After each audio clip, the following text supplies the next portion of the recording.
question I have for myself and yourselves. Wouldn't we like to be friends of Allah subhanahu wa ta'ala? Imagine if Allah says, that man is my friend. Allahu Akbar. Imagine. Wouldn't you like to be a friend of Allah subhanahu wa ta'ala?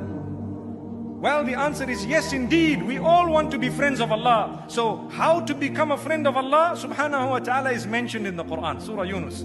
Allah subhanahu wa ta'ala says verses, and I'm sure a lot of us would know these verses by heart. Allah says, behold, indeed the friends of Allah subhanahu wa ta'ala, no need for them to fear nor grieve, not at all. And Allah subhanahu wa ta'ala says, this is verse number 62 of Surah Yunus and the two verses after that. They are the ones who believe and they have taqwa. That's all you need, two qualities. To become a friend of Allah, you need to be a believer and you need to have taqwa. In order to be a believer, you need to have two main qualities. You need to worship Allah alone without associating partners with Him, and you need to follow the traditions of Muhammad sallallahu alaihi wasallam. If we have these two qualities, we are believers.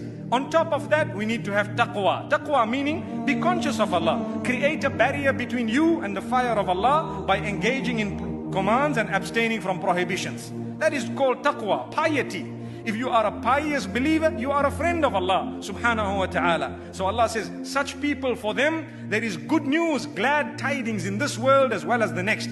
In the narration, Rasulullah sallallahu alaihi wasallam says that Allah subhanahu wa ta'ala says, Man aada li waliyan faqad adhantuhu bil harb. Whoever has harmed a friend of mine, I have announced war against him. This is what Allah says. And this is why we say, never ever harm people. You may never know who is the friend of Allah subhanahu wa ta'ala. May Allah subhanahu wa ta'ala befriend us, and may He make us from those who are truly His friends.